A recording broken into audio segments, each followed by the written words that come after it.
రానున్న రోజుల్లో ఎలక్షన్స్ ఉన్నాయి కదా, కాబట్టి అందరూ కూడా ఖచ్చితంగా మీ వంతు ఎలక్షన్స్లో ఓటు వేయటానికి ట్రై చేయండి. ఎందుకంటే ఓటు అనే 2 అక్షరాల పదం దేశ చరిత్రనే మార్చేస్తుంది. కేంద్ర ప్రభుత్వం జనవరి 25ను జాతీయ ఓటర్ల దినోత్సవంగా ప్రకటించింది. కుల, మత, ప్రాంత, లింగ, జాతి, భాష అనే భేదం లేకుండా దేశంలో నివసించే 18 సంవత్సరాలు నిండిన పౌరుల అందరికీ భారత రాజ్యాంగం ఆర్టికల్ 326 ద్వారా ఓటు హక్కును కల్పిస్తుంది. దేశ రాష్ట్ర భవిష్యత్తును నిర్ణయించడానికి ఓటు అనేది ఉపయోగపడుతుంది. ఈ వీడియోలో అసలు ఎలక్షన్స్ అంటే ఏంటి, ఈ ఎలక్షన్స్ ఎప్పటి నుంచి స్టార్ట్ అయినాయి, అసలు ఎలక్షన్స్ పెట్టాలి అనే ఆలోచన ఎవరికి వచ్చింది, ఎందుకు వచ్చింది, ఓట్ యొక్క ఇంపార్టెన్స్ ఏంటి, అది దేశ చరిత్రను ఎలా మార్చేస్తుంది, అసలు ఈవీఎంస్ ఎందుకు వాడుతున్నారు, దీని వెనక కారణం ఏంటి అనేది ఈ వీడియోలో క్లియర్గా నేను ఎక్స్ప్లెయిన్ చేస్తాను. వీడియోని మీరు మిస్ కాకుండా లాస్ట్ వరకు చూడండి. సో దట్ మీరు చాలా నాలెడ్జ్ని అయితే నేర్చుకుంటారు ఈ ఎలక్షన్స్ గురించి. అండ్ అలానే ఈ వీడియో మీకు నచ్చినట్లయితే లైక్ చేయండి, మీ ఫ్రెండ్స్ అండ్ ఫ్యామిలీ మెంబర్స్కి షేర్ చేయండి. ఇలాంటి మరెన్నో ఇన్ఫర్మేటివ్ వీడియోస్ని మిస్ కాకుండా చూడాలి అంటే నా ఛానల్ని సబ్స్క్రైబ్ చేసుకోండి. అసలు ఎలక్షన్స్ అంటే ఏంటి అంటే, ఒక వ్యక్తిని నాయకునిగా ఎన్నుకోవటానికి ఎన్నికలు నిర్వహిస్తారు. సాధారణంగా ప్రజాప్రతినిధిని ఎన్నికల ద్వారా ఎన్నుకుంటాం. దీనిని ఏ రంగంలో అయినా నాయకుడిని ఎన్నుకోవటానికి ఉపయోగపడవచ్చు. ఎన్నికలలో నాయకులు కావాలనుకుంటున్న వ్యక్తులు పోటీ చేస్తారు. కానీ కొన్నిసార్లు ఒకరే అభ్యర్థి నిలబడినప్పుడు లేదా ఇతర అభ్యర్థులు తొలగినప్పుడు ఏకగ్రీవ ఎన్నిక జరుగుతుందన్నమాట. పౌరులు తమ దేశాల ప్రభుత్వం మరియు ప్రజా వ్యవహారాల నిర్వహణలో పాల్గొనడానికి ప్రాథమిక హక్కును, ఫండమెంటల్ రైట్ కలిగి ఉంటారు. వారు వివక్ష లేకుండా కాలానుగుణ ఎన్నికలలో ఓటు వేయడానికి మరియు ఎన్నికయ్యే హక్కును కలిగి ఉంటారు.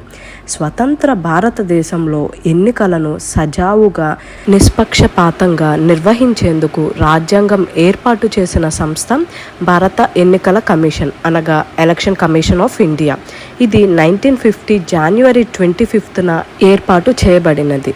ఈ ఎలక్షన్స్ అనేవి ఎప్పటి నుంచి మొదలయ్యాయి, దాని యొక్క చరిత్ర ఏంటో తెలుసుకుందాం.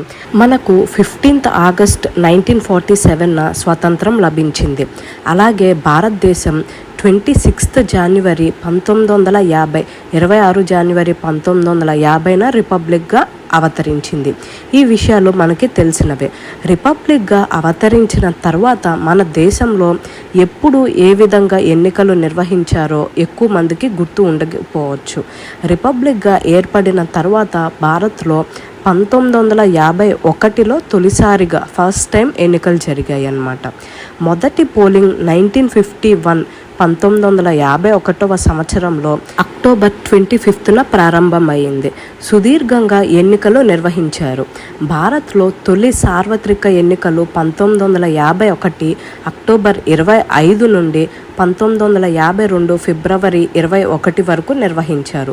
ఈ ఎన్నికల విషయాలు ఏంటంటే, తొలి ఎన్నికల్లో లోక్సభలోని 497 స్థానాలు, రాష్ట్ర అసెంబ్లీల్లో 3283 స్థానాలకు గాను 17,32,12,343 మంది ఓటర్లు నమోదయ్యారన్నమాట. మొత్తం 68 దేశాల్లో ఓటింగ్ జరిగింది. స్వాతంత్ర పోరాటం కారణంగా కాంగ్రెస్ పేరు సాధారణ ప్రజల్లో మారుమోగిపోయింది. దీంతో కాంగ్రెస్ 364 సీట్లను గెలుచుకొని మెజారిటీ సాధించింది. భారత కమ్యూనిస్ట్ పార్టీ 16 సీట్లు గెలుచుకొని రెండవ అతిపెద్ద పార్టీగా అవతరించింది. ఈ సమయంలో ఒక నియోజకవర్గంలో 1 కంటే ఎక్కువ సీట్లు ఉన్నాయన్నమాట. 86 నియోజకవర్గాల్లో 2 స్థానాలు, ఒక నియోజకవర్గంలో 3 స్థానాలు ఉండేవి. అందువల్ల 489 స్థానాలకు 401 నియోజకవర్గాల్లో ఎన్నికలు జరిగాయి. తర్వాత ఈ విధానం మారింది. 1 సీట్లతో 314 నియోజకవర్గాలు 1960లో ఏర్పాటు చేశారు. తొలి ఎన్నికల్లో 10.59 కోట్ల మంది, 10.59 కోట్ల మంది తమ నాయకుడిని ఎన్నుకొని చరిత్ర సృష్టించారు. ఈ 10.59 కోట్లలో దాదాపు 85% మంది నిరక్షరాస్యులే అన్నమాట. ఈ నిరక్షరాస్యులైన ఓటర్లను దృష్టిలో ఉంచుకొని పార్టీలు అభ్యర్థులకు ఎన్నికల గుర్తులను ఏర్పాటు చేశారు. ఫస్ట్ టైం అన్నమాట అట్లా ఎలక్షన్స్లో గుర్తులను ఏర్పాటు చేయటం. అప్పుడు ప్రతి పార్టీకి ప్రత్యేక బ్యాలెట్ బాక్స్ ఇచ్చారనమాట. దానిపై ఎన్నికల చిహ్నాలు ఉన్నాయి. 2.12 కోట్ల ఇనుప పెట్టెలు తయారు చేశారనమాట ఈ ఎలక్షన్స్ కోసమని. 62 కోట్ల బ్యాలెట్ పత్రాలు ముద్రించారు. సుకుమార్ సేన్ ప్రధాన ఎన్నికల కమిషనర్గా ఉన్నారు. ఫస్ట్ ఎలక్షన్ కమిషన్ వచ్చేసరికి సుకుమార్ సేన్. ఆయన ఆధ్వర్యంలో ఓటరు నమోదు, పార్టీల ఎన్నికల చిహ్నాలను ఫిక్సింగ్ చేయటం, స్వచ్ఛమైన ఎన్నికలను నిర్వహించడానికి అర్హులైన అధికారులను ఎంపిక చేయటం వంటి కార్యక్రమాలను పర్యవేక్షించారు. బ్యాలెట్ బాక్సులు, బ్యాలెట్లను పోలింగ్ బూత్లకు తీసుకెళ్లటం చాలా కష్టంతో జరిగింది.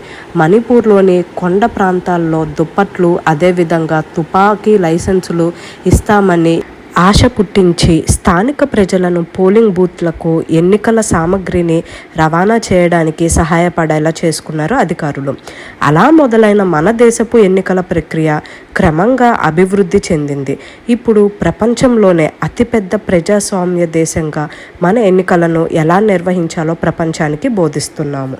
ప్రీవియస్గా మనం ఎలక్షన్స్లో బ్యాలెట్ బాక్స్ యూజ్ చేసేవాళ్ళం కదా, కానీ ఇప్పుడు ఈవీఎంస్ ఎందుకు వాడుతున్నారు అంటే 1999 ఎన్నికల్లో బ్యాలెట్ పత్రాల ముద్రణకు 7,700 టన్నుల కాగితం వాడారట.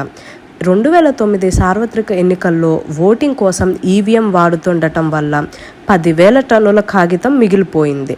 కేరళ రాష్ట్రంలో పరూర్ శాసనసభ నియోజకవర్గంలో 1982లో జరిగిన ఉప ఎన్నికల్లో ఫస్ట్ టైం ఈవీఎం ఉపయోగించారు. వీటిని భారత్ ఎలక్ట్రానిక్ లిమిటెడ్, అలానే ఎలక్ట్రానిక్స్ కార్పొరేషన్ ఆఫ్ ఇండియా అనే 2 కంపెనీస్ వీటిని తయారు చేశాయి. విద్యుత్ సరఫరా లేని చోట్ల కూడా ఈ ఈవీఎంస్ అనేవి ఉపయోగపడతాయి. ఒక్కో ఈవీఎం 3,840 ఓట్లను వరకు తీసుకుంటుంది. ఒక్కో పోలింగ్ కేంద్రం పరిధిలో 1,400 లోపు మంది ఓటర్లనే ఎన్నికల కమిషన్ అనుమతిస్తుంది. పోటీలో ఉన్న అభ్యర్థులు 64 మంది కంటే తక్కువ ఉంటేనే ఈవీఎంలు వాడతారు. అంతకంటే ఎక్కువ మంది అభ్యర్థులుంటే బ్యాలెట్ పేపర్లు ఉపయోగిస్తారు. ఇక ఓట్ అనేది మన రైట్. మన స్వతంత్రం కోసం భారతీయులు పోరాడారు మరియు వారి కారణంగా మనకు ఓటు హక్కు అనేది వచ్చింది. మనం మన యొక్క ఓటు హక్కుని వినియోగించుకోవటం మన స్వతంత్ర సమరయోధుల భారతదేశం కోసం ఊహించిన దానిని సమర్థిస్తుంది. మెరుగైన భారతదేశం కోసం ఓటు వేయటం ద్వారా మన స్వతంత్ర సమరయోధులను మరియు మన ఘనతరాల పోరాటాన్ని గౌరవించవచ్చు. భారతదేశం యొక్క ప్రజాస్వామ్య మూలాధారాలు ఎన్నికల ఫలితాలపై ఆధారపడి ఉంటాయి. రాజ్యాంగం కల్పించిన ఓటు హక్కును పొందటం మన అదృష్టం. మీ ఓటుకు గణనీయమైన మార్పు వచ్చే అవకాశం ఉంది. ప్రజలు ఓట్లు వేయకపోతే మరో 5 ఏళ్ళు అదే పార్టీ అధికారంలో ఉంటుంది. ఆఖరికి దేశానికి అధ్వానమైన పరిపాలన మిగిలిపోతే తప్పుగా ఓట్లు వేసినా లేకున్నా ప్రజలదే తప్పు. ఓటు అనేది 2 అక్షరాల పదం దేశ చరిత్రనే మార్చేస్తుంది. కాబట్టి అందరూ కూడా మీ యొక్క ఓటు హక్కును వినియోగించుకోవాలి. కాబట్టి అందరూ కూడా రానున్న ఎలక్షన్స్లో మీ యొక్క ఓటును వినియోగించుకొని దేశాన్ని బాగు చేయటంలో మీ వంతు పాత్ర పోషిస్తారనే ఉద్దేశంతో ఈ వీడియో మీకోసం. అందరూ ఓటు వేయండి. ఆ ఓటు యొక్క గొప్పతనాన్ని అందరికీ తెలియజేయండి.